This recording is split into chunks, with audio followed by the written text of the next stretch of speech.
लाघ्यम couple विशद देशम सानुजम राममीने. त्या भगवान श्रीरामाच्या नामाने अख्ख्या भव सागरातून आपण पार होतो.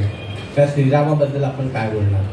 आपलं भाग्य एवढंच आहे की त्या भगवंताचं ते भव्य मंदिर उभं राहिलं त्यावेळेला ते बघायला आपले डोळे उभे होते. हेच त्या श्रीरामाची आपल्यावर असलेली कृपा आहे असं आपण म्हणू शकतो. आणि कुठलेही संत असू दे, कुठलाही संत महोत्सव असू दे, भगवान रामाचं नाव घेतल्याशिवाय तो पूर्ण होऊ शकत नाही. कारण भवसागरातून पार करण्यासाठी त्याच्याशिवाय दुसरा कुठलाही तरणोपाय नाही हे संतांनी सांगून ठेवलेलं आहे. त्याच रामाचं चरित्र आज आपल्या समोर घेऊन येणार आहेत मर्यादा पुरुषोत्तम श्रीराम. तर ते आहेत श्री दामोदर रामदासी. श्री दामोदर रामदासी हे प्रेरणादायी वक्ते, प्रवचनकार व कथा व्यास आहेत.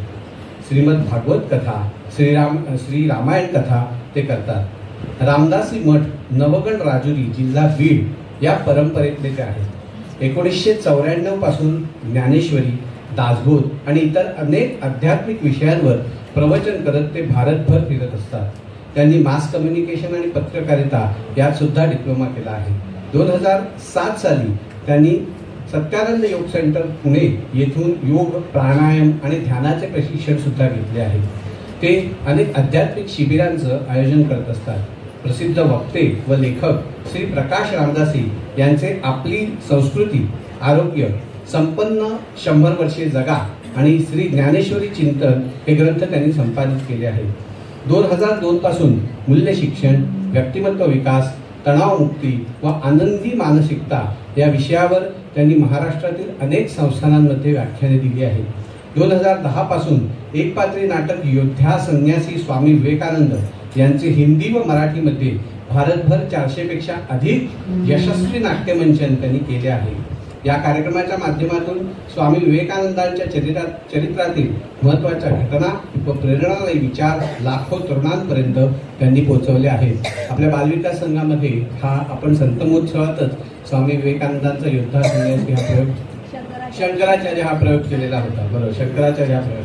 शिवाय आद्य शंकराचार्य, राष्ट्रगुरु समर्थ रामदास स्वामी आणि मर्यादा पुरुषोत्तम श्रीराम या एकपात्री नाटकाचे देखील नाट्यमंचन ते करत असतात. तेव्हा असे हे दामोदर बुवा रामदासी आज आपल्यासमोर मर्यादा पुरुषोत्तम भगवान श्रीरामाची कथा मांडणार आहेत. तेव्हा एकदा जोरदार टाळ्या करूयात. आणि ते आता रामाच्या स्वरूपातच आपल्यासमोर अवतरणार आहेत. मी त्यांना विनंती करतो की त्यांनी त्यांच्या नाट्यमंचनाची सुरुवात करावी. धन्यवाद.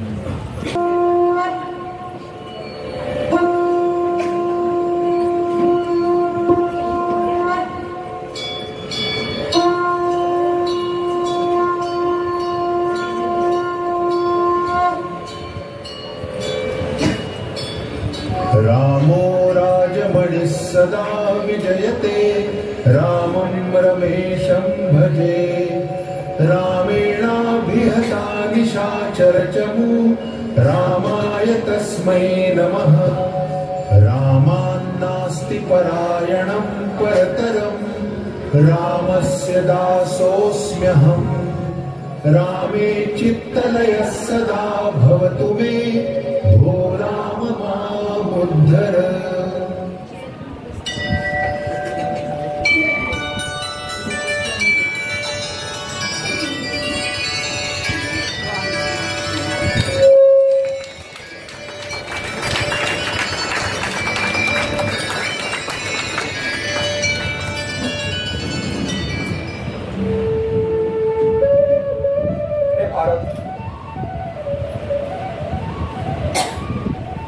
वेद तुम्हाला आचार दे,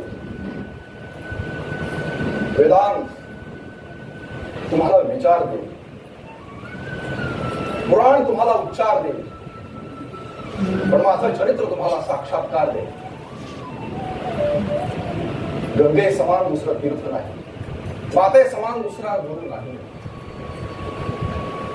सनातन धर्माशिवाय दुसरा धर्म नाही आणि रामायणाशिवाय दुसरा इतिहास नाही. एक एक अक्षरम पुंसा महापातक नाशनम. माझ्या चरित्राचा एक एक अक्षर महापातकांचा विनाश करतो. म्हणून मी श्रीराम माझं चरित्र वारंवार ऐकायला हवं. म्हणूनच आज मी माझं चरित्र आपल्याला सांगायला आलो. आपण आरंभ करूयात अयोध्येपासून. अयोध्येचा इक्ष्वाकू वंश, ज्यांच्या रथाचा मार्ग स्वर्गापर्यंत जात होता, जे अग्नीला आहुती देत होते, महादानी होते, महातपस्वी होते, सनातन धर्माच्या रक्षणासाठी, संत सज्जनांच्या रक्षणासाठी युद्ध करत होते, ज्यांच्या प्रशासनामध्ये अमात्य आणि मंत्रिमंडळाच्या 2 स्वतंत्र संस्था होत्या, ज्यांचे मंत्री उपजीविकेसाठी राज्य यंत्रणेवर अवलंबून नव्हते, राज्य सत्तेवर ऋषी सत्तेचं नियंत्रण होतं. ऋषी संस्कृती, दानव संस्कृती, मानव संस्कृती, वानर संस्कृतीचा एक अद्भुत संगम ज्या युगामध्ये झालेला होता ते त्रेता युग. त्या युगामध्ये अवतार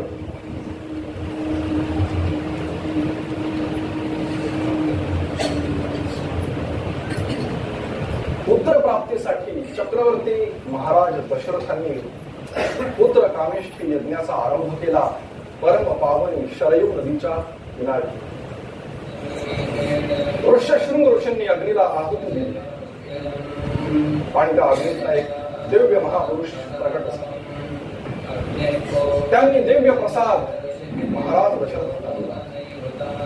त्यांनी तो प्रसाद आपल्या 3 राण्यांमध्ये वाटून दिला. त्यांना गर्भधारणा झाली.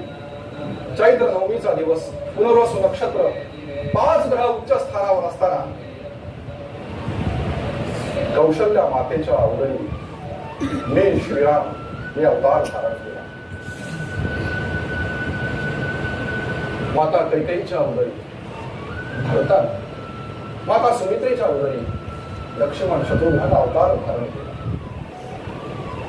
आत्मानं मानसं वन्दे रामं दशरथात्मकं.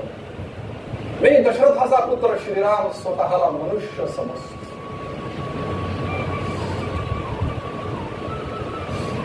अद्भुततेचा भाव आणि मनुष्यतेचा भाव असा एक अद्भुत संगम माझ्या लीलांमध्ये 16 वर्षांचं होण्याआधीच शास्त्र, युद्धनीती, राजनीतीमध्ये मी अगदी कुशल झाले होते. आम्हा कुमारांच्या विवाहाविषयी आमचे पिताश्री वरिष्ठ मंत्र्यांच्या बरोबर वार्तालाप करीत असताना तिथे ऋषी विश्वामित्रांचं आगमन झालं. चक्रवर्ती महाराज दशरथ, माझ्या यज्ञाच्या रक्षणासाठी तुझा वीर सुपुत्र श्रीराम मला हवा आहे. सुबाहू आणि मारीच यांच्यापासून तोच रक्षण करू शकतो, माझ्या आश्रमाचं, माझ्या यज्ञाचं. ते ऐकल्याबरोबर पिताश्री चिंताग्रस्त झाले. वशिष्ठांच्या बरोबर त्यांनी चर्चा केली आणि ते तयार झाले. आम्ही बालवयी भाते राम लक्ष्मण ऋषी विश्वामित्रांच्या बरोबर त्यांच्या आश्रमाच्या दिशेनं अयोध्येतून निघालो. माझ्या बरोबर माझा प्राणप्रिय लक्ष्मण. त्याच्याशिवाय मला अन्न पसंत नव्हतं, झोप सुद्धा येत नसत. माझा प्राणप्रिय लक्ष्मण बंधुत्वाचं सर्वोच्च शिखर होता. आम्ही दोघही जण गुरु विश्वामित्रांच्या बरोबर होता. आमची यात्रा सुरू झाली. मजल दर मजल करीत आम्ही जात असताना वाटेमध्ये आम्हाला एक महाभयंकर अरण्य लागलं. ते ताडकीचं वन होतं. त्या वनामध्ये आमचा सामना ताडका राक्षसींशी झाला. त्या राक्षसीनी बरोबर आमचं भयंकर युद्ध झालं आणि मी ताडकेचा वध केला. भारीच आणि सुबाहूपासून ऋषी विश्वामित्रांच्या यज्ञाचं आम्ही रक्षण केलं. सुबाहूचा वध केला. एकाच सुबाणानं त्या मारीच्याला 100 वेळे रोड ढकलून दिला. गुरु विश्वामित्र आमच्यावर प्रसन्न झाले. त्यांनी आम्हाला दिव्य अस्त्र आणि शस्त्र दिले.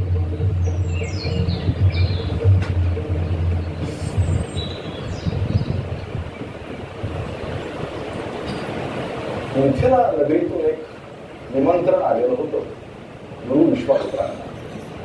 तिथे धनुयज्ञ होणार होता, सीतेचा स्वयंवर होणार होता आणि म्हणून आम्ही त्यांच्या बरोबर मिथिला नगरीच्या दिशेनं आमची यात्रा आरंभ झाली.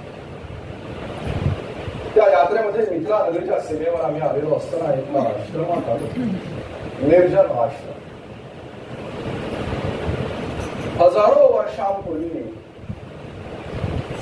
ऋषी गौतम आणि माता अहल्या त्या आश्रमामध्ये तपस्येमध्ये ते दोघेही गेले. एक दिवस इंद्रानं ऋषी गौतमांचा वेश धारण केला, ते रूप घेतलं आणि माता अहल्येबरोबर व्यभिचार केला. अहिल्या जाणत होती की तो इंद्र आहे म्हणून.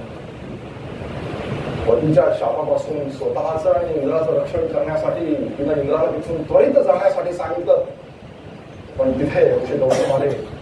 त्यांनी इंद्राला बघितलं आणि त्यांनी सगळं काही ओळखलं. त्यांनी इंद्राला घोर श्राप दिला.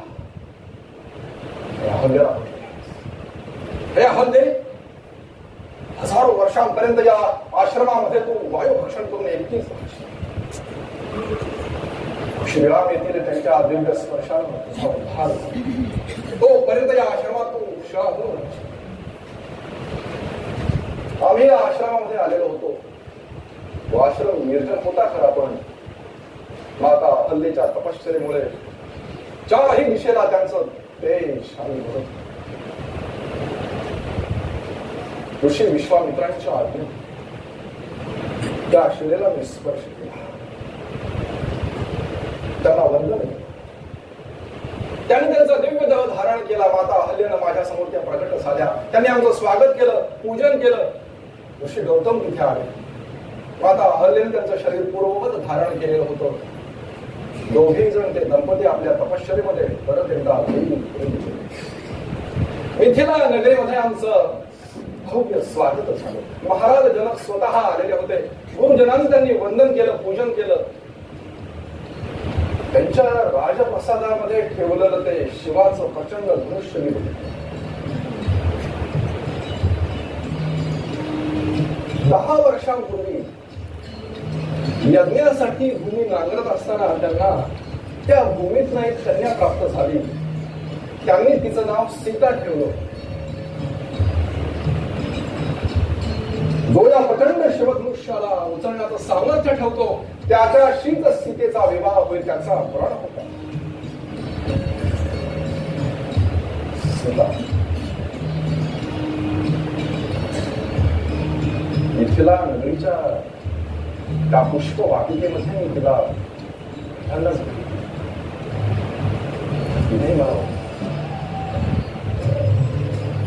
लोकांनाही जाणवलं की आम्ही हे अनंत जन्मांचे प्रेमी आहोत. तिच्या हृदयातले सगळे भाव मी जाणत होते.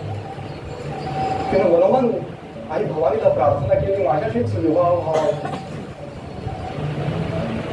वडिलांचा पुराण आठवला आणि ती शुद्ध देखील ती फक्त तिचे सगळे भाव टिकवत होते. सीता स्वयंवराचा तो दिवस. त्या राजसभेमध्ये देशोदेशीचे राजे महाराजे उपस्थित झालेले होते. आम्ही गुरुदेवांच्या चरणांजवळ बसलो.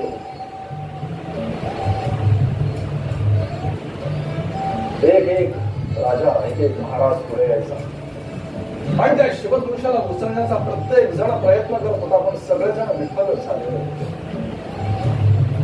महाराज जनक निराश झाले.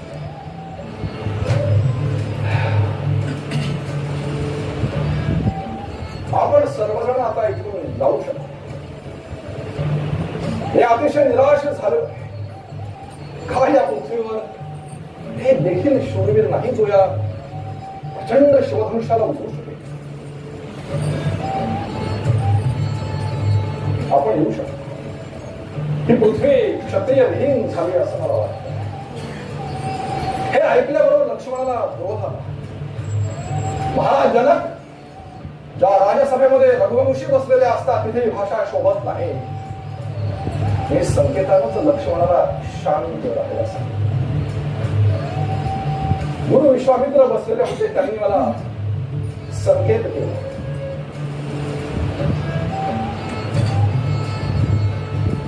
मी गुरुजनांना वंदन केलं. त्यावेळेस माझ्या हृदयामध्ये ना हर्ष होता ना विषाद होता. गुरूंच्या आज्ञेनं त्या शिवधनुष्याकडे शिवाचं ते प्रचंड मी त्याला वंदन आणि मोठ्या सहजतेने त्या धनुष्याला उचल त्या प्रत्येकाच्या चढवायला गेलो तितक्यात ते मधून तुटून सगळा हे राजसभा आणि तितक्यात कुठून तरी भगवान परशुराम तिथे आले. हे राम, तू शिवाचं प्रचंड शिवधनुष्य तोडलास. माझं हे वैष्णव धनुष्य बघ, काय तुझ्यामध्ये सामर्थ्य आहे? काय तुझ्या धनुष्यावर बाण चढू शकतोस? हे वैष्णव धनुष्य. भगवान परशुराम क्षत्रिय, काय तुम्ही मला पराक्रमहीन समजून माझा तिरस्कार करता? तुमचा अवतार मी स्वीकार. भगवान परशुराम सावधान. आणि त्या द्वंद्व युद्धामध्ये त्यांच्या हातातलं वैष्णव धनुष्य मी हिसकावून घेतलं, त्याच्यावर बाण चढवलं. त्याबरोबर माझी वैष्णवी शक्ती देखील मी खेचून भगवान परशुराम तेजोहीन झाले. हे राम, तुम्ही त्रिलोकनाथ श्री हरीने माझा पराभव केला. धन्य असं म्हणून भगवान परशुराम महेंद्र पर्वताच्या विषय तपश्चर्या ते आणि सीतेशी माझा विवाह संपन्न झाला. सीतेची धाकटी होते उर्मिला, तिचा विवाह लक्ष्मणाशी झाला. महाराज जनक त्यांचे बंधू कुशध्वज यांच्या कन्या मांडवी श्रुतकीर्ती, मांडवीचा विवाह भरताशी झाला. श्रुतकीर्तीचा शत्रुघ्नाशी झाला. माझ्या जीवनामध्ये सीतेचा प्रवेश असतो. या ब्रह्मांडामध्ये जे शुद्ध आहे, जे सत्य आहे, जे शुद्ध आहे, जे पुण्यमय आहे, ते सीतेचं रूप आहे. भारताचा सारभूत स्वभाव सीतेमध्येच व्यक्त झालेला आहे. सीता आमच्या राष्ट्राची देवता आहे. अनंत युगांमध्ये कदाचित माझ्यासारखे राम आले असतील, गेले असतील, पण सीते समान दुसरी सीता झाली नाही. कदाचित वेद पुराण समाप्त होऊन जातील, कदाचित संस्कृत भाषा नष्ट होईल, असे शब्द ध्यानामध्ये ठेव. जोपर्यंत या पृथ्वीवर 5 सनातनी देखील जिवंत असतील, ग्रामीण भाषा बोलणारे, तोपर्यंत सीतेची कथा ते जगाला सांगतील. ज्या समाजामध्ये सीतेचा जन्म झाला, त्या समाजामध्ये स्त्रियांचा जेवढा सन्मान झाला, तेवढा सन्मान दुसऱ्या कुठल्याच समाजामध्ये झाला नाही. अयोध्येमध्ये आमचं भव्य स्वागत झालं.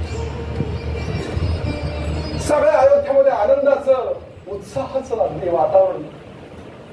सगळेजण आनंदी होते. मातांचे आशीर्वाद प्राप्त झालेले होते. आम्हाला गुरुजनांचे आशीर्वाद, नगरवासियांचे आशीर्वाद प्राप्त झालेले.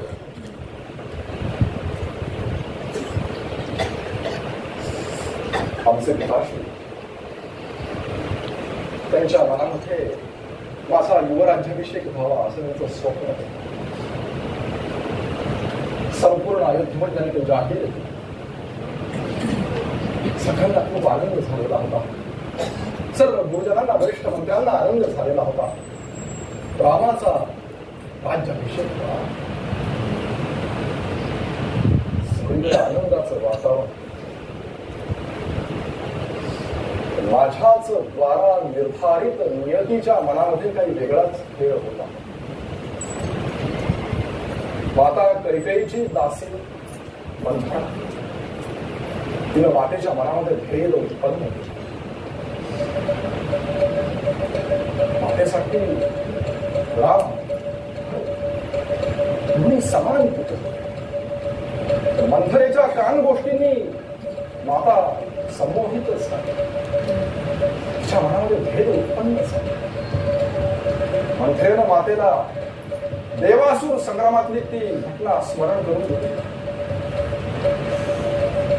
देवासूर संग्रामामध्ये चक्रवर्ती महाराज दशरथ युद्ध करत असताना मूर्छित झाले आणि मातेनं त्यांचं रक्षण केलं होतं. त्यावेळी महाराजांनी तिला 2 वरदान मागायला सांगितलं आणि ते वर पूर्ण करण्याची प्रतिज्ञा देखील वचन तसं दिलं. त्यावेळेस माता म्हणाली की इच्छा असेल त्यावेळेस मी मागू. मंथरेनं त्या गोष्टीच्या आठवण मातेला करून दिली. ते वरदान नेमके काय मागावेत हेही सांगितलं आणि ते आत्ताच मागावेत हेही सांगितलं. त्यावेळेस मोठ्या कथोपतेनं मातेला महाराजांना ते वरदान मिळालं. महाराज तुम्ही वचनबद्ध आहात. 2 वर तुम्ही मला देणार आहात. आठवताय ना? मला ते आत्ताच हवे. तुम्ही प्रत्येकाबद्दल देखील आहात. महाराज माझा पहिला वर आहे रामाच्या जागी भरताला राज्याभिषेक झाला आणि माझा दुसरा वर आजच 14 वर्षांसाठी वनवासी वेशावर रामाला दंडकारण्यामध्ये जाताना मला बघायचं. हे बोल वरदान तुम्ही प्रतिज्ञाबद्ध आहात महाराज.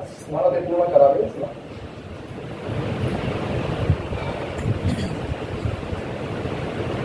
या वज्राघातानं पिताश्री अध्यक्ष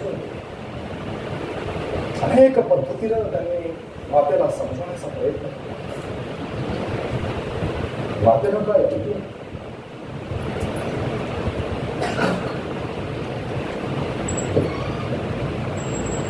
सकाळी जिथे संपूर्ण राज्यामध्ये राज्याभिषेकाची तयारी चाललेली होती, उत्साहाचं वातावरण होतं, तिथे महाराजांनी मला निरोप पाठवला.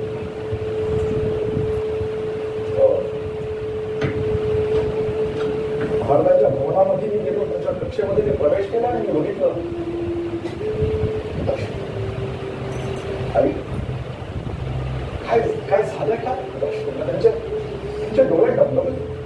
काय झालं काय? पिताश्री मला बघितलं, फक्त बघितलं आणि त्यांच्या मुखातून उभेच शब्द निघाले. ते मौन होऊन गेले, चुप.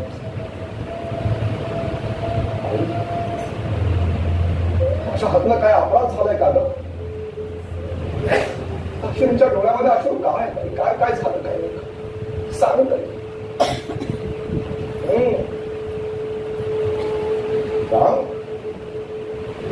तुझ्या पिताश्रींच्या मनामध्ये काही गोष्टी आहेत,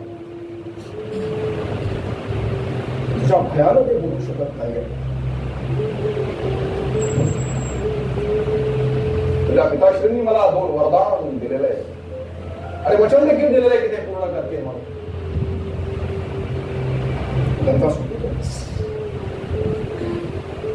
जर ते वरदान तू पूर्ण करणार असशील तरच मी तुला सांगते.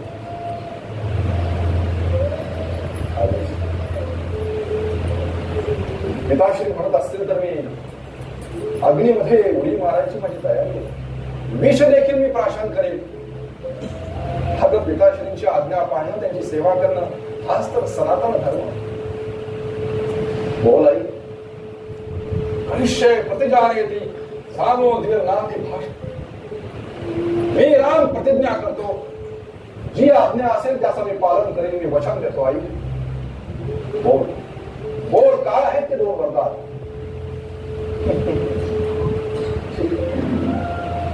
तू म्हणतोयस म्हणून सांगतोय. मला खात्री आहे तू माझा पहिला वर आहे की तुझ्या जागी भरताला राज्याभिषेक झाला पाहिजे.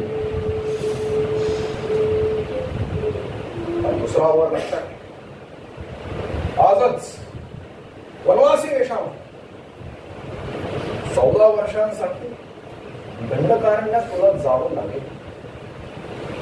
फारशी 2 वचन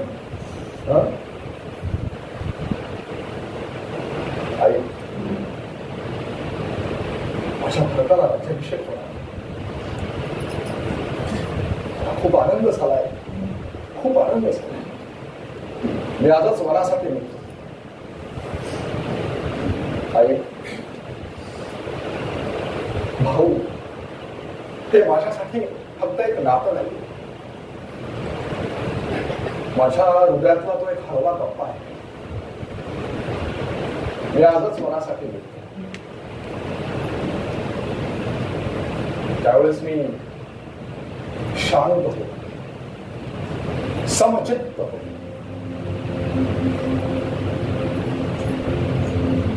आपण जेव्हा परिस्थितीला, आपल्या भोवतालच्या माणसांना, स्वतःला स्वीकारतो ना, त्यावेळेला जीवन कसं अगदी सरळ आणि सुखद होऊन जातं.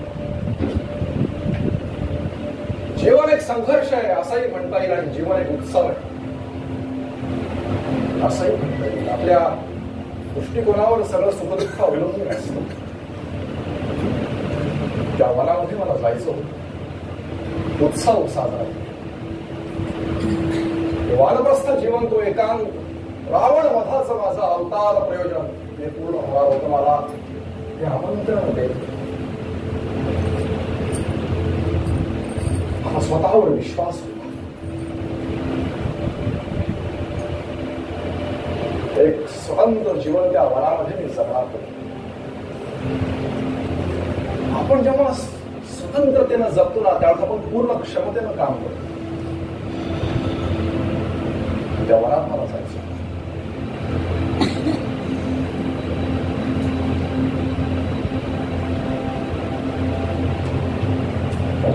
कौशल्या मातेचं दुःख मी बघितलं. लक्ष्मणाचा क्रोध शांत केला. ज्यावेळेला सीतेला हे कळालं, त्यावेळेस ती म्हणाली, हे आरोग्य माझं भाग्य तुमच्या भाग्याशीच जोडलं नाही काय? तुमच्या चरणांचीच आश्रित आहे. जी आज्ञा तुम्हाला झालेली आहे ती आज्ञा मलाच झालेली आहे. मला देखील त्या वानप्रस्थ जीवनाचा आनंद घ्यायचा आहे. रघुनंदन, मला पण घेऊन चला त्या वनात. मोठ्या कुळामध्ये वाढलेली ती धर्मज्ञ, धर्मचारिणी जानकी आणि माझा प्राणप्रिय लक्ष्मण, दोघेही माझ्या मागे. आम्ही वल्कल धारण केली, गुरुजनांना वंदन केलं, पिताश्रीला मातांना वंदन केलं. आणि गुरु वशिष्ठांना हे कळालं आणि त्यांना अत्यंत वाईट वाटलं, दुःख झालं. ते सगळ्यांना म्हणू लागले,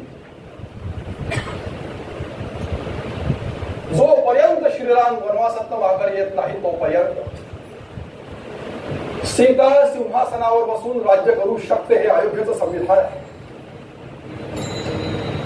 आणि जर सीतेला देखील श्रीरामांच्या बरोबर जायचं असेल तर आम्ही सगळे नगरवासी त्यांच्या बरोबर निघून जाऊ. आणि भरत शत्रुघ्नाला जेव्हा हे कळेल ना, त्यावेळेस ते देखील श्रीरामांच्या बरोबर राहतील. हे गोष्ट काही काही नाही. तद भविता राष्ट्रम यत्र रामो न भूपती तद वनं भविता राष्ट्रम यत्र रामो निवत्स. श्रीराम ज्या राष्ट्राचे राजे नसतील ते राष्ट्र राष्ट्र म्हणून राहणार नाही, वन होऊन जाईल. आणि श्रीराम ज्या वनामध्ये निवास करतील ते वन देखील एक स्वतंत्र राष्ट्र होऊन जाईल. लक्षात.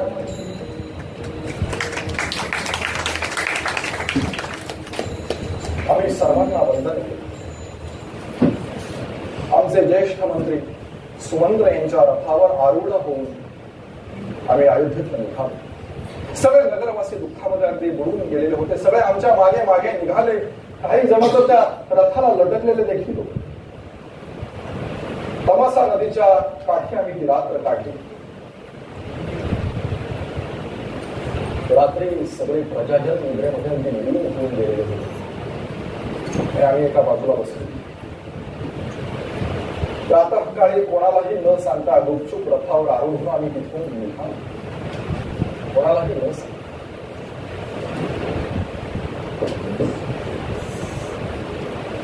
माझी जन्मभूमी अयोध्या.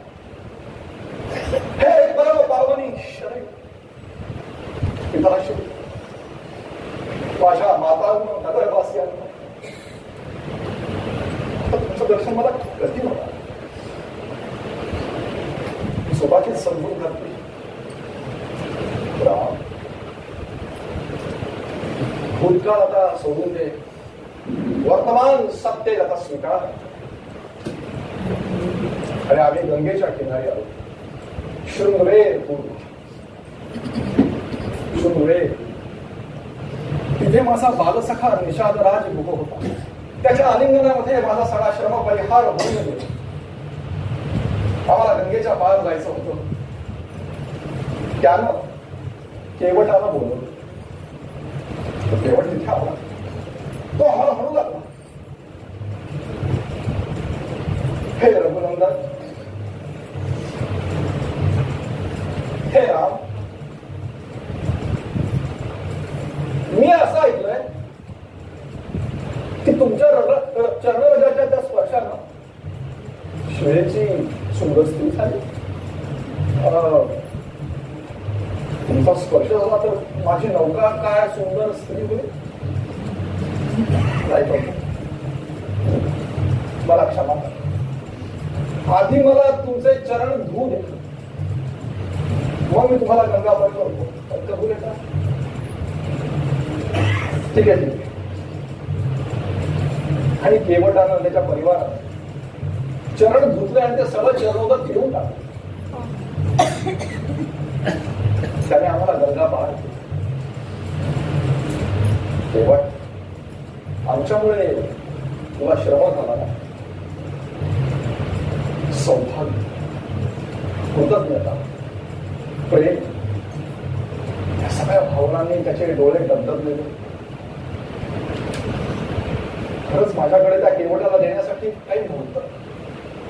ती सीता रत्नजडीत आणखी त्याला द्यायला लागली. मात्र खऱ्या डोळ्यांनी मला म्हणलं, हे तुमच्याकडनं काही काहीही नाही, फक्त हे कृपा करा. ज्यावेळेला माझा मृत्यू येईल ना, हा अंतिम क्षणी ह्या भवसागराच्या पार माझ्या नौकेला तुम्ही करून टाका. तुमच्याकडे मला काही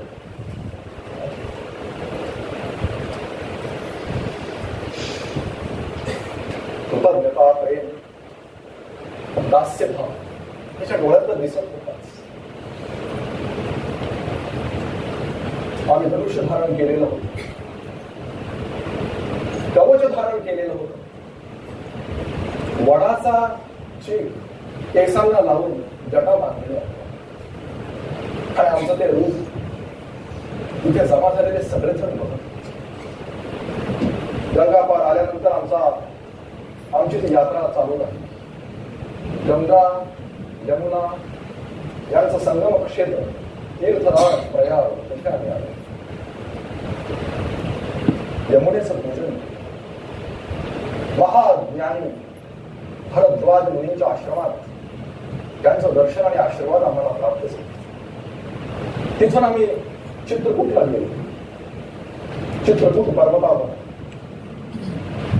महाज्ञानी महातपस्वी वाल्मिकी ऋषींचं दर्शन आम्हाला प्राप्त झालं. त्यांचे आशीर्वाद आम्हाला मिळाले. तिथेच पूजे करून आता आम्ही राहू लागलो.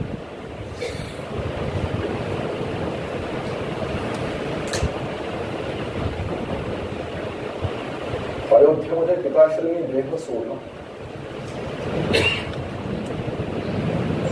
भारतानं राजा होण्यास नकार दिला. त्यानं माझ्यासाठी आपल्या मातेचा त्याग केला. त्याच्या हृदयामध्ये त्याच्या मातेविषयी भयंकर क्रोध होता.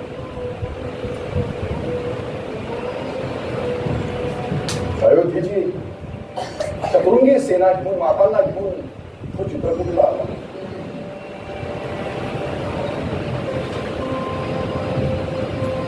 असा भरत मला भेटण्यासाठी चित्रकूटला आला.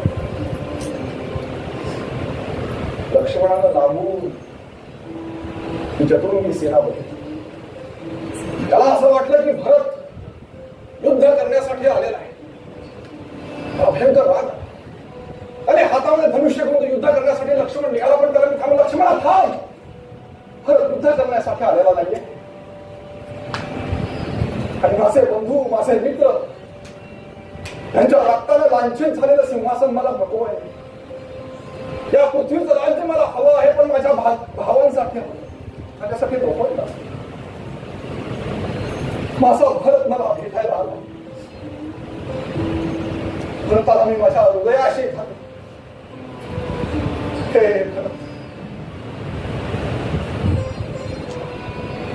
अशा मातांचे आशीर्वाद मला प्राप्त झाले. आम्ही पिताश्रींचं पिंडदान केलं.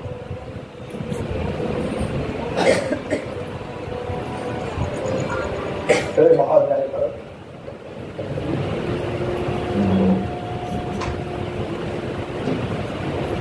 माझ्यासाठी माता पिता दोन्ही समान.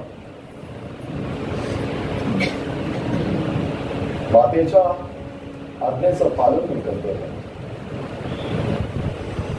हा सगळं माझ्या पूर्वकर्मांचाच तर खेळ.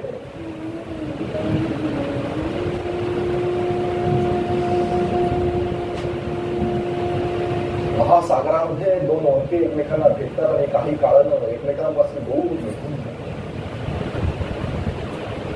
त्याप्रमाणेच स्त्री, पुत्र, धन, परिवार हे सगळं काही मिळतं. त्यापासून दूर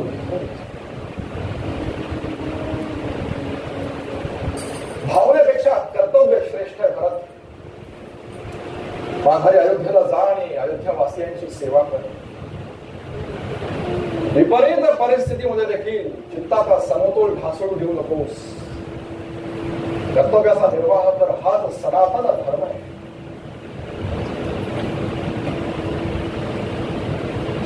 माझ्या या सगळ्या संघर्षातून एका भव्य भविष्याचं निर्माण होतं. जा भारत, आघाडी जा. अयोध्येची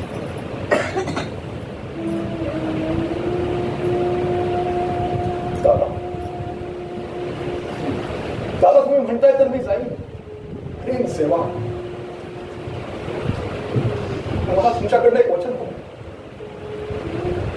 14 वर्ष पूर्ण झाल्यानंतर दुसऱ्या दिवशी सूर्यास्तापर्यंत तुमचं दर्शन मला झालं नाही तर अग्नीमध्ये मी प्रवेश करून शरीराचा काम वचन. होय, मी तुला वचन देतो. 14 वर्षानंतर मी येईनच. गुरु वशिष्ठांच्या आज्ञेने त्याला सुवर्ण बाजू काढल्या. त्यांना मी धारण केलं. वैष्णवी शक्तीने त्यांना भारी केलं आणि हाताला दिलं. भरताना नंदीग्रामामध्ये त्या पादुकांची स्थापना केली. कंदमुळं खाऊन वनवासी वेश धारण करून तो अयोध्येची सेवा करू लागला.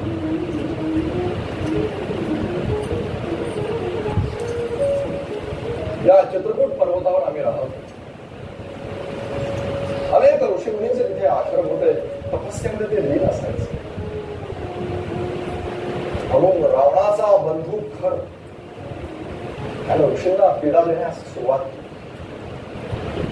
आणि म्हणून तो आश्रम आम्ही सोडला. आमची यात्रा आम्ही पुढे चालूच ठेवली. ऋषी अत्रे आणि माता अनुसूया यांच्या आश्रमामध्ये आता आम्ही आलेलो होतो. त्यांचं दर्शन आम्हाला मिळालं. आशीर्वाद प्राप्त झाला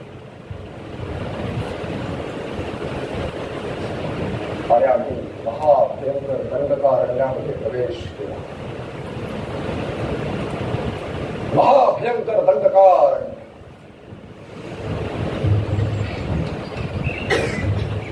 त्या अनेक ऋषीमुनींचे आश्रम होते. त्यांच्या यज्ञशाळा,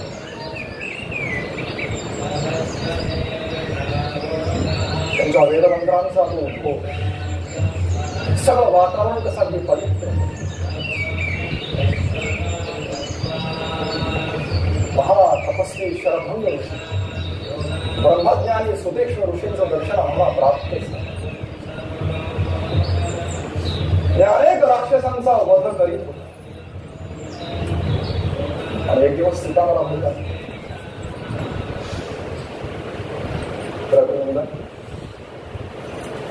आपण तर वानप्रस्थ आहोत. वानप्रस्थ जीवनाच्या मर्यादेचं पालन आपण करायला नाही. कधी शत्रुत्व असताना तुम्ही राक्षसांना मारत आहात हे योग्य नाही. का मारताय त्यांना?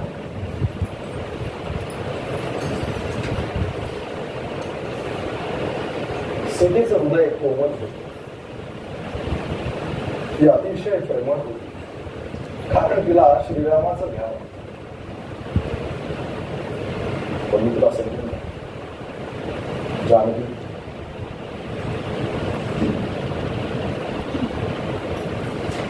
विंध्याचल पर्वत क्षेत्र आम्ही राक्षस विहीन करून टाकले.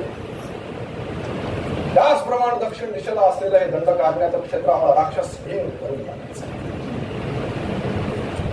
आपापल्या आश्रमांच्या मध्ये तपस्येमध्ये लीन असलेले ऋषी,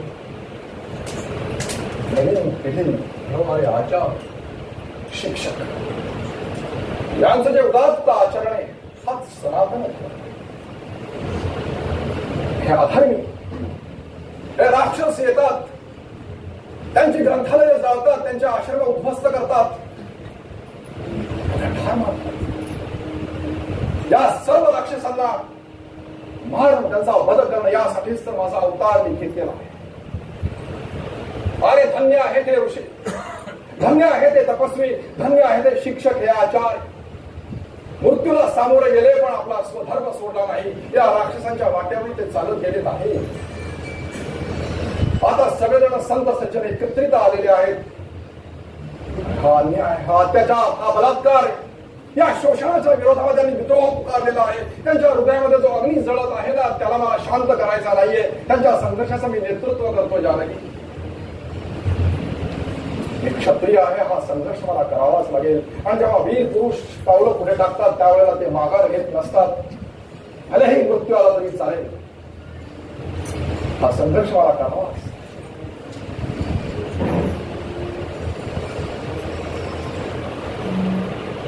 ऋषी विश्वामित्रांपासून ते अगस्त्य मुनींपर्यंत एका योजनेच्या अनुसार त्यांनी मला या वनामध्ये आणलेलं.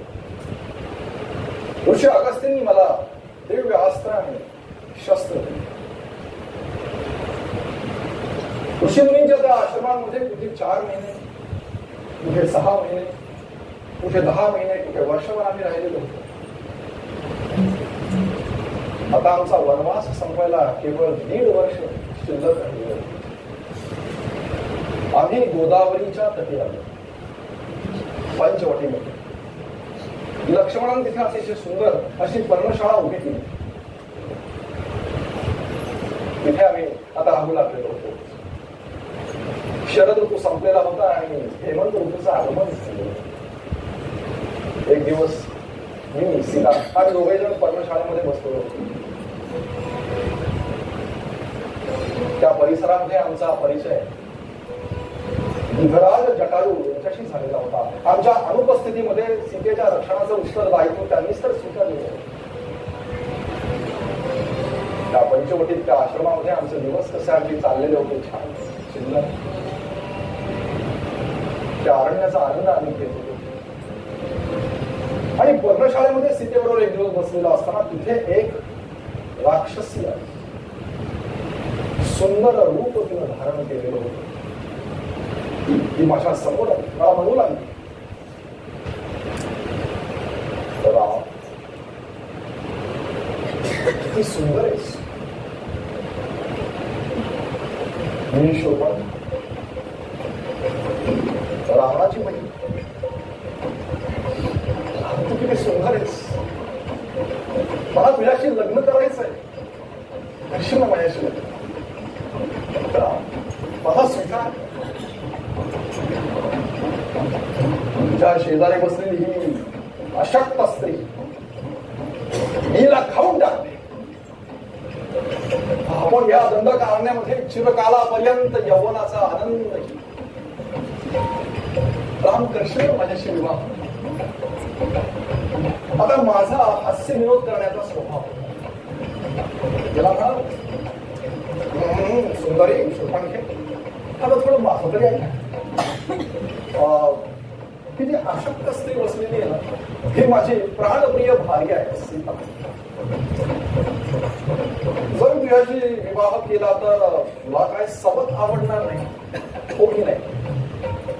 तू त्यापेक्षा असं का नाही करत? तिथे जो बसलेला आहे ना माझा बंधू लक्ष्मण, तो देखील सुंदर आहे बरं. तू त्याच्याशीच का नाही विवाह करत? जा त्याच्याकडे जा.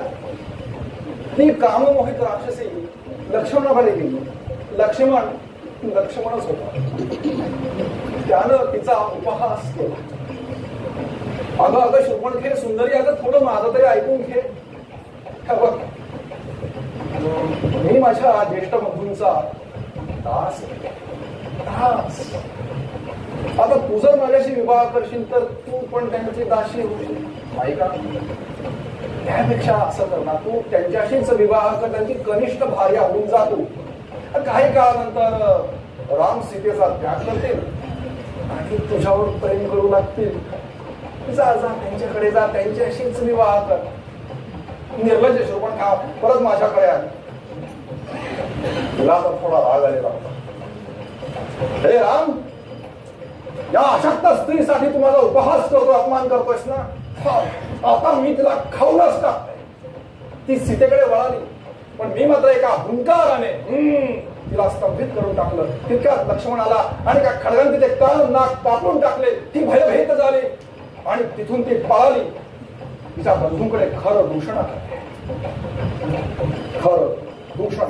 उशिरा 14,000 चतुरंगी राक्षसी सेनेसकट त्यांनी आमच्या आश्रमावर आक्रमण केलं आणि मी केवळ 1.5 मुहूर्तामध्ये त्या सगळ्या राक्षस सेनेचा वध एकट्यानं करून टाकला. शूर्पणखा भयभीत झाली आणि रावणाकडे पळाली. तिचा बंधू रावण त्यावेळेस रावणात बसलेला आणि शूर्पणखे तुझी ही स्थिती कोणी केली? हे लंकाधिपती रावण, त्याचा वर्णन माझी ही स्थिती 2 कुमारांनी केली आहे, राम लक्ष्मण. त्या रामानं एकट्यानं 1.5 मुहूर्तामध्ये खरं दूषणाचा वध केला, त्रिशिरेचा वध केला. 14,000 चतुरंगी राक्षस सेनेला ठार केलं. दादा, माझ्या त्या अपमानाचा प्रतिशोध हे हा सीतेला मी कसं विसरू शकतो? माझी पत्नी सीता खूप सुंदर आहे, खूप सुंदर आहे. मी तुझ्यासाठी गेले होते तिला उचलून आणायला, पण त्या लक्ष्मणानं माझे कान नाक कापलंय. दादा तुझा सीतेला उचलून आण, तुझ्या या राजप्रसादावर तू म्हणून शोभा देईल तुला.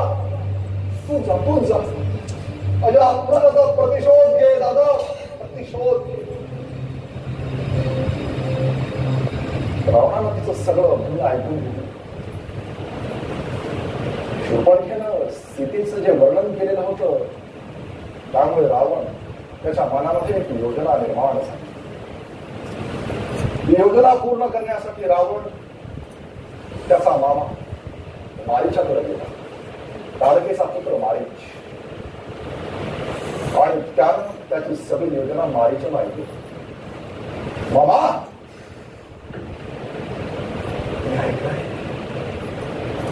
रामाची पत्नी सीता अतिशय शूर्पणखेनं वर्णन केलंय.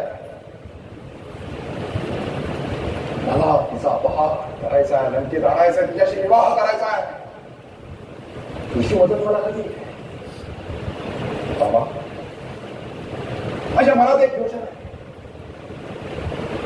मला तुझी मदत हवी. ऐक, तू सुवर्ण मृगाचं रूप धारण कर, कपट आणि रामाच्या आश्रमामध्ये तुझा सीता तुला बघेल, तुझ्यावर मोहित होईल. तुला पकडण्यासाठी ती रामाला पाठवेल आणि त्यावेळेस संधीचा फायदा मी घेईन. सीतेला उचलून लंकेमध्ये आणीन. कपट मृग होऊन मला मदत.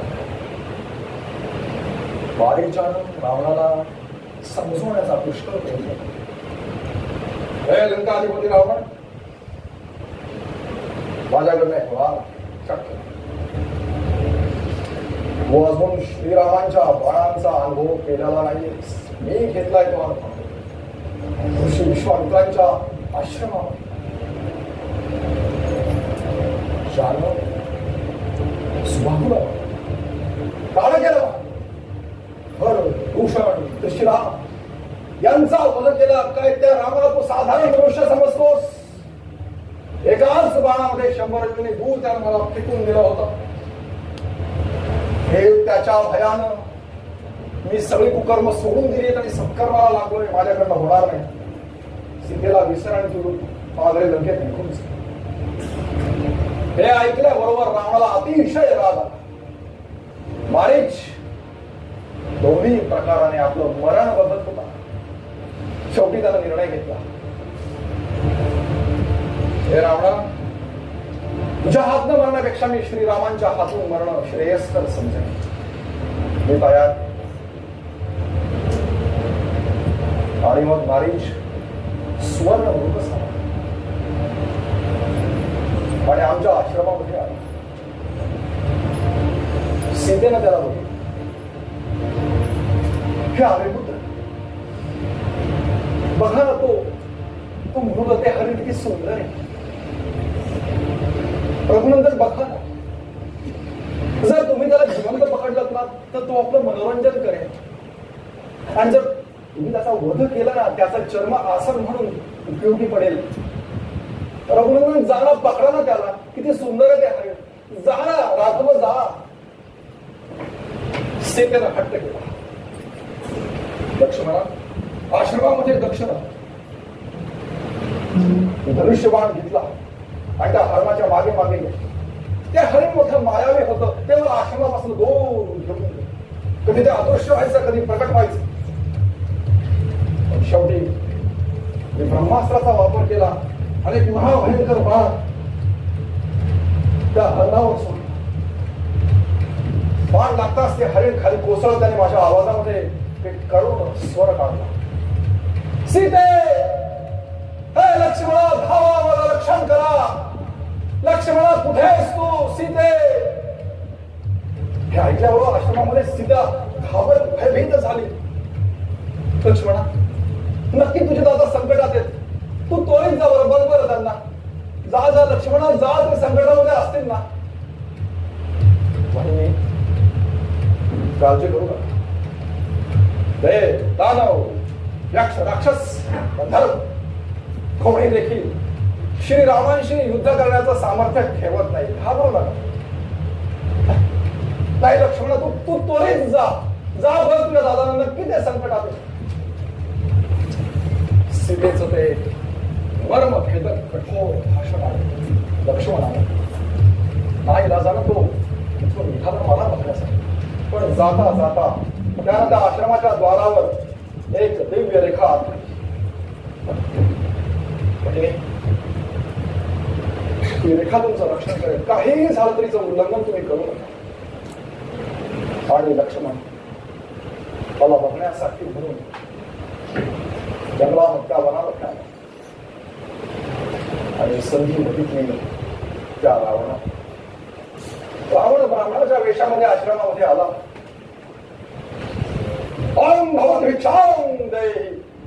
आहे का कोणी आश्रमात? अतिथी आलेला आहे द्वारावर. सीतेनं अतिथी समजून रावणाचा सत्कार केला. आपल्या भाषणानं रावणानं सीतेला ती रेखा उल्लंघन करण्यासाठी विवश केली. पहिल्यांदा त्यानं प्रेम दाखवलं, नंतर भीती दाखवली आणि शेवटी आपलं भयंकर रूप धारण केलं आणि सीतेचे केस पकडले, त्याला उचलला. आपल्या मायावी रथावर टाकून तो आकाश मार्गानं जाऊ लागला. सीतेनं मोठा विलाप आरंभ केला. मार्गानं जात असताना जटायूनं त्यांना अडवलं. जटायू आणि रावणाचं भयंकर युद्ध सुरू झालं. आपल्या नखानं, चोचीनं रावणा त्याने रक्त गोपाळ केलं. त्याचा सारथी मारला. त्याचे जे गाढव देखील रथाला बांधले ते देखील त्याने मारले. भयंकर युद्ध झालं. पण शेवटी रावणानं आपल्या खळग्यानं जटायूचे पंख छाटले. जटायू कोसळून भूमीवर पडले. आकाश मार्गाने घेऊन गेला रावण सीतेला. सीतेने एका पर्वतावर 5 वानरं बघितली त्यावेळेस तिनं तिचं उत्तरीय वस्त्र आणि आभूषण ठेवून रावण सीतेला घेऊन निघून गेला. आणि इकडे मी आश्रमाकडे येत असताना वाटेमध्ये लक्ष्मणाला ऐकून काय करतोस? जानकी तिकडे एकटी असेल ना, चल चल आश्रमाकडे जाऊया. आणि आम्ही आश्रमामध्ये आलो आणि बघितलं तर सीता तिथे नव्हतीच. सीते, लक्ष्मणाला बघ सीते आहे कुठे? सीते, सीते तू कुठे आहेस? लक्ष्मणा सीता कुठे? शोभीर सीता तू कुठे आहेस ग? सीता, आम्ही खूप शोधलं तुला पण ते सापडलं. लक्ष्मण आम्ही दोघंही जण सीतेला शोधत शोधत त्या मार्गावरून जात असताना लक्ष्मणा बघ ना, अरे ही फुलं सीतेला मारलेली होती ना केसांमध्ये. अरे हे मेलेली गाढव, हा मेलेला साथी लक्ष्मणा. तेव्हा जटायू तात तुमची स्थिती कोणी केली? तुम्ही जखमी झाला, तात कोणी केली असते? जटायू अतिशय जखमी झाले.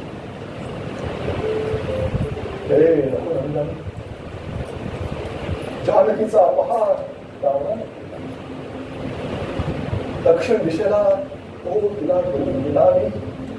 मी खूप युद्ध केलं, प्रयत्न केला, पण विफल झालो. का? क्षमा करा, माझा हा क्षण गेला. मला मुक्ती द्या प्रभू, मला मुक्ती द्या. जटायू मला वडिलांसारखेच तर हे तात, तुम्ही धन्य आहात. माझ्या मांडीवर जटायूने प्राण सोडले. मला असं वाटतं की माझ्या वडिलांनीच माझ्या मांडीवर प्राण सोडले.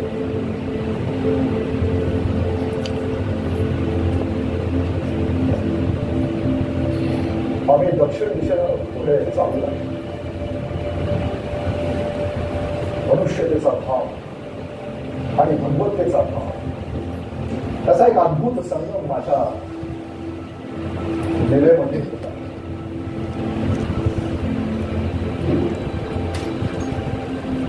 आम्ही मतंग ऋषींच्या आश्रमामध्ये आता आलेलो.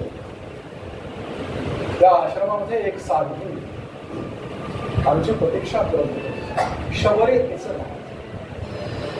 बऱ्याच वर्षांपासून ते आमची प्रतीक्षा करत होते. तिनं आमचं स्वागत केलं, पूजन केलं.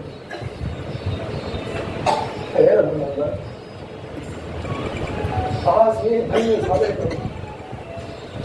तुमचा सत्संग मला लाभला.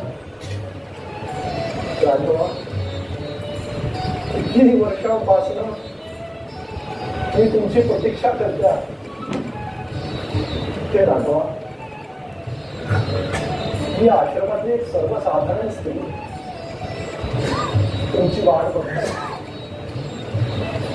पंपा सरोवराच्या या क्षेत्रातली फळं ही बोरं मी गोळा केली तुमच्या पूजनासाठी. त्याचा स्वीकार करा प्रभू. ही बोरं खूप गोडे बरं का? मी चाकून बघितली, खूप मजबूत आहे. त्याचा स्वीकार करा, स्वीकार करा या फळाचा. तिनं मोठ्या प्रेमानं ती बोर मला अर्पण केली.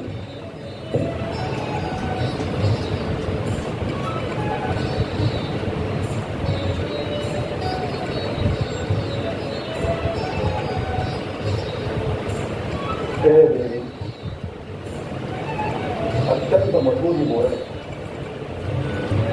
तुमचा भक्तिभाव यामध्ये उतरला.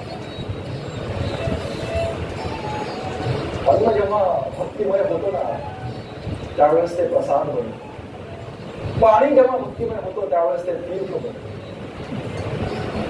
घर जेव्हा भक्तिमय होतं त्यावेळेस ते मंदिर बनतं. प्रवास जेव्हा भक्तिमय होतो त्यावेळेस तो यात्रा होतो. संगीत जेव्हा भक्तिमय होतं त्यावेळेस ते कीर्तन होतं. कर्म जेव्हा भक्तिमय होतं त्यावेळेस ते सत्कर्म होतं. आणि मनुष्य जेव्हा भक्तिमय होतो त्यावेळेस तो नारायण.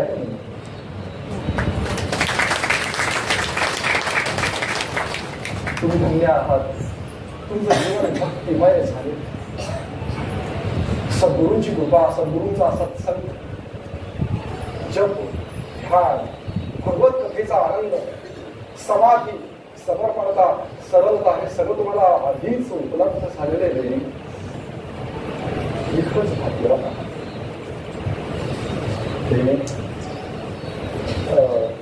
काय तुम्ही जानकीविषयी काही जाणता का? त्यावेळेला शबरी आम्हाला म्हणाल्या की ऋष्यमुख पर्वतामध्ये सुग्रीव राहतात, त्यांना माहिती असेल.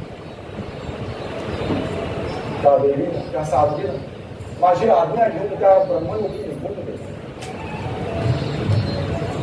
आम्ही ऋष्यमुख पर्वत क्षेत्रामध्ये आलेलो. तिथे आम्हाला एक विद्वान ब्राह्मण भेटायला आला.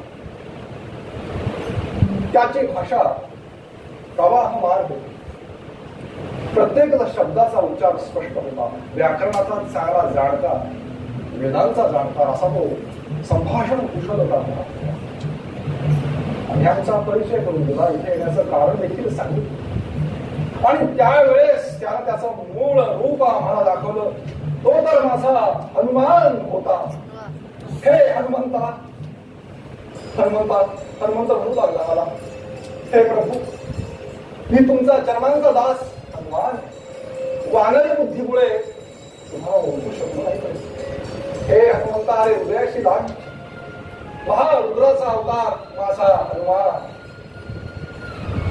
शिवाजी देखील बघा दिला काय, मी शिवाची साधना करतो आणि शिव माझी करतात. माझ्यासाठी वानर रूपामध्ये अवतरित झालेले हनुमान.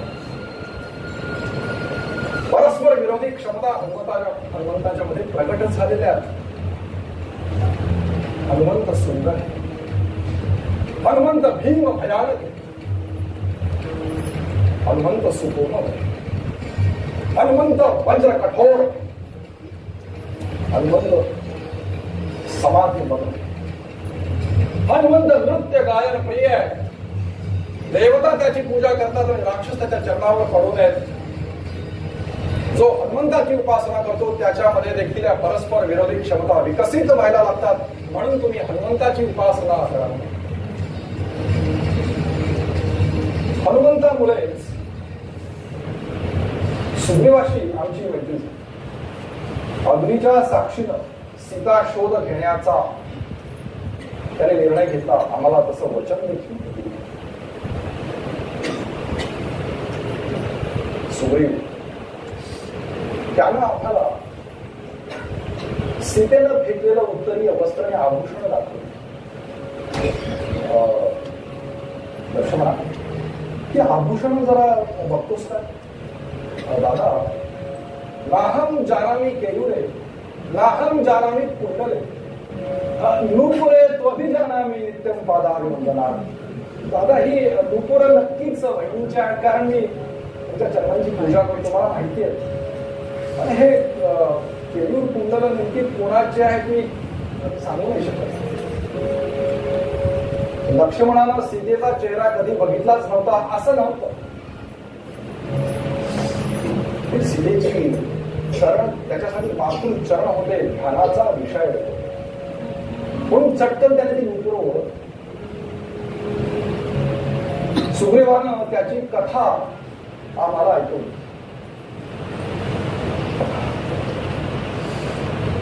माझी कथा आणि माझी कथा, हे राघव तुम्हाला काय सांग.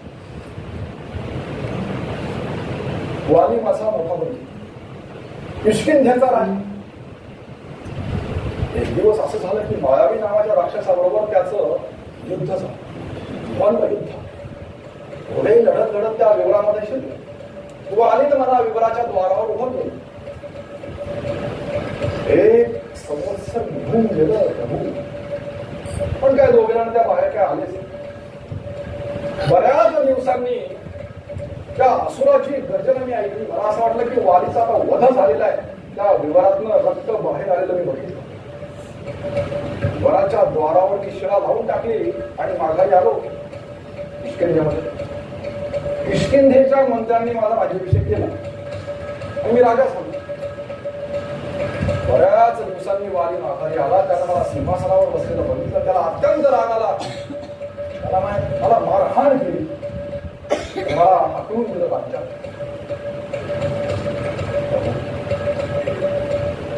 त्यानं माझ्या पत्नीचा देखील अपहार केला. फार मोठा अन्याय झालाय माझ्या. ते राघव, आता तुम्हीच माझी संरक्षण करू शकता. त्याच्यामध्ये या ऋषभूत पर्वतावर तो येत नाही, कारण ऋषीचा शाप आहे त्यांना, म्हणून इथे राहा. सुग्रीवानं मला वचन दिलेलं होतं सीता शोध घेण्याचं, म्हणून मी देखील त्याला वचन दिलं. सुग्रीव, तू माझे बाळ बघतोस. ते बाळ अत्यंत तिखट आहे. ज्यावेळेला ते शत्रूवर मी सोडतो त्यावेळेला शत्रूचा वध करूनच ते माघारी येतात. मी तुला वचन देतो की मी वालीचा वध करेन. तुला वचन. सुग्रीव, त्याला माझं सामर्थ्य बघायचं होतं. दुदुम ही राक्षसाची महाप्रचंड तो हाडांचा सापळा त्यानं मला दाखवला. एका चरणाच्या स्पर्शानंच तो हाडांचा सापळा दूर फेकून गेला. एकाच सुबाळानं ताड वृक्ष साथ त्यांना मी छेदलं. तो माघारी वामाला. सुग्रीव आनंदित झाला, समाधानी झाला. आणि त्यानं किष्किंधेमध्ये जाऊन वालीला द्वंद्व युद्धाचा उद्धार. वालीची पत्नी तारा तिनं वालीला थांबवली. तिला माहिती होतं की या सुग्रीवाच्या मागे श्रीराम. वालीला वर होता. तो ज्याच्याशी द्वंद्व युद्ध करतो त्याची अर्धी शक्ती वालीला प्राप्त होते. त्याने आव्हान स्वीकारलं. सुग्रीव आणि वालीचं द्वंद्व युद्ध सुरू झालं. एकाच मुष्टी प्रहारामध्ये सुग्रीव जमिनीवर कोसळला, भयभीत झाला, धावत आला. मी तरी काय करू, दोघे बंधू दिसायला सारखे. बाण सोडला, सुग्रीवाला स्पर्श केला, त्याचं शरीर वज्रा समान करून टाकलं. त्याच्या गळ्यामध्ये हार घातला. तो परत गेला. दोघांमध्ये भयंकर द्वंद्व युद्ध सुरू झालेलं. ते द्वंद्व युद्ध चालू असताना मी मात्र एका वृक्षाच्या आड. शेवटी वेळ आलीच. मी महाभयंकर बाळा वालीच्या छातीचा वेध घेतला. बाण लागता क्षणी वाली जमिनीवर कोसळून पडला. मात्र मला विचारतोय, हे श्रीराम, मी तुमचा शत्रू, तुम्ही मला का बरे मारले? काय माझा असं अपराध? हे शाखा आणि स्त्री लंपट, फार मोठा अपराध केलेस. आपल्या भावाची पत्नी, मुलाची पत्नी, कन्या बहीण चारही समान असतात. तू तुझ्या भावाच्या पत्नीचा अपहार केलीस. स्त्रीचा अपमान केलायस. वाली, तुम्ही बघतोस इक्ष्वाकू वंशाची ही तुम्ही आहे आणि युवराज स्वतःचा प्रतिनिधी आहे. या भूमीवर तुझा अपराध केलेला त्याचा एकच दंड आहे, मृत्यूदंड. म्हणून मी तुला मारला. वालीचा मृत्यू झाला. सुग्रीव किष्किंधेचा राजा झाला. वालीचा पुत्र अंगद युवराज झाला. हनुमंतानं सीता शोध आरंभ केला. अंगदाच्या नेतृत्वाखाली दक्षिण दिशेला नलनील जांबवान हनुमान सीतेचा शोध करीत होते. सीतेसाठी राम नाम युक्त अंगठी हनुमंताजवळ दिली. दक्षिण दिशेला हे वानर सीता शोध करीत असताना ते एका गुहेमध्ये गेले. तिथे त्यांना एक योगिनी भेटली, स्वयंप्रभा. तिने योग बळानं सर्व वानरांना दक्षिण समुद्राच्या तटावर आणून तिथे वानरांना जटायूचे ज्येष्ठ बंधू संपाती भेटले. त्यांनी सीतेचं स्थान सांगितलं. समुद्राच्या पार त्रिकुट पर्वतावर रावणाची लंका वसली, सोन्याची लंका. तिथे अशोक वनामध्ये त्यानं सीतेला ठेवलेलं आहे. समुद्राच्या पार जायचंय, पण सामर्थ्य फक्त हनुमंताकडेच होतं. जाणूवंतानं हनुमंताला त्याचं सामर्थ्याचं स्मरण करून दिलं. हे हनुमंता, बलबुद्धी विवेक याच्यामध्ये तुझ्यासारखा सर्वश्रेष्ठ दुसरा कोणीही नाहीये. श्रीरामाच्या कार्यासाठी तू अवतरित झालेला आहेस. अरे स्वतःच सामर्थ्य तू जागृत कर. जा समुद्राच्या पार जाते. हनुमंताला त्याच्या शक्तीचं स्मरण झालं. श्वेत वस्त्रधारी हनुमंतानं विशालकाय रूप धारण केलं आणि महेंद्र पर्वतावरून त्याने उड्डाण केलं. लंकेच्या दिशेनं आकाश मार्गाने जात असताना समुद्रातील अनेक राक्षसांचा वध करीत तो लंकेमध्ये जाऊन पोहोचला. त्रिकुट पर्वतावर तिथे लंकिनी नावाच्या राक्षसणी बरोबर त्याचं द्वंद्व युद्ध झालं. त्यात हनुमंतानं तिचा पराभव केला. हनुमंतानं बघितली ती सोन्याची लंका. भोग विलासामध्ये लिप्त असलेले ते राक्षस, त्यांचे ते प्रासाद, रावणाचा प्रासाद, राम नामामध्ये भजनामध्ये लीन झालेले महाराज विभीषण देखील त्यानं बघितले. वन उपवन बघितले आणि हनुमंताला अशोक वनामध्ये राक्षसणींच्या गराड्यामध्ये एका वृक्षाखाली सीता बसलेली होती.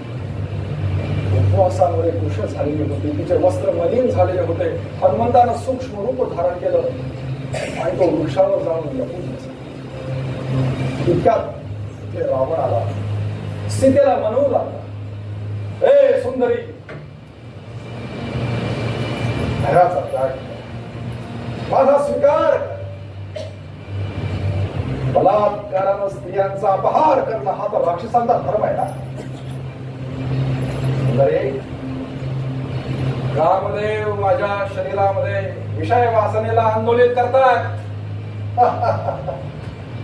आता स्वीकार कर. तुझ्या इच्छेशिवाय तुला स्पर्श करणार.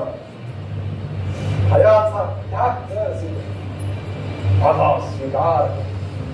आणि म्हणून तुला माझ्या प्रासादात शोभा आली. ऐकल्याबरोबर स्थितीला अत्यंत करुणा. मी रामाला म्हणाली, हे निर्लज्ज रावण, श्रीरामांच्या बाणांचा तो अजून अनुभव घेतला नाहीस म्हणून तुझी ही भाषा आहे. मी एक पतिव्रता आहे. श्रीराम आणि मी अभिन्न आहोत. आत्ताच्या आत्ता या क्षणी माझ्या पातिव्रत्याच्या तेजातून आम्ही भस्मीभूत करू शकते. निघून जा इथून. रामाला अत्यंत राग आलेला होता. तो तिथून निघून गेला. वृक्षावर लपलेला हनुमान हे सगळं काही होतं. राम राम युक्त अंतिलाने सीतेच्या समोर टाकली. स्वतःच रूप प्रकट केलं. आतापर्यंत घडलेली सगळी कथा सीतेला ऐकली. त्या क्षणाला सीतेची इच्छा असती तर हनुमंतानं तिला मुक्त केलं असतं. पण तिची भावना स्वतः श्रीराम येतील, रामाचा वध करतील आणि मला मुक्त करतील. श्रीरामांच्या कीर्तीला ही गोष्ट शोभाच केली. तिची भावना तशीच. सीतेनं हनुमंताला दिव्य चूडामणी दिला. हनुमंतानं तो घेतला. हनुमंतानं ते सगळं अशोक वन उद्ध्वस्त करून टाकलं. त्याला पकडायला आलेले अनेक राक्षस त्या सगळ्यांनी वध केला. शेवटी रावणाचा पुत्र इंद्रजित हनुमंताला पकडण्यासाठी त्याने ब्रह्मास्त्र सोडलं आणि हनुमंताला झगडून टाकलं. हनुमंतानं देखील ब्रह्मास्त्राचा आदर केला. रावणाच्या राजसभेमध्ये तो त्याला घेऊन गेला. रावणानं हनुमंताचा अपमान करण्यासाठी त्याच्या शेपटीला आग लावली आणि आग लागताच हनुमंताने तिथून उड्डाण घेतलं. तो महाभयंकर हनुमान, भीमरूपी महारुद्रा, वज्र हनुमान मारुती, वनारी अंजनी सुता, रामदूता, प्रभंजना, महाबली, प्राणदाता, सकळा उठवी बळे, सौख्यकारी, दुःखहारी, धूर्त वैष्णव गायका, दिननाथा, हरिरूपा, सुंदरा, जगदंतरा, पाताळ देवता हंता, भव्य सिंदूर लेपना, लोकनाथा, जगन्नाथा, प्राणनाथा, पुरातना, पुण्यवंता, पुण्यशीला, भावना, परितोषका. हनुमंतानं उड्डाण घेतलं. सगळ्या लंकेला आग लावली आणि त्या अग्नीमध्ये लंकेचा अहंकार जळून गेला. रावणाचा व्यक्तिगत दुर्व्यवहार या अग्निकांडामुळे सार्वजनिक झालेला होता. हनुमंतानं लंकेच्या जनतेला हे दाखवून दिलं की रावणासारखा एक भोगी पतनशील राजाला राजा म्हणून ते कसं काय स्वीकार करू शकतात.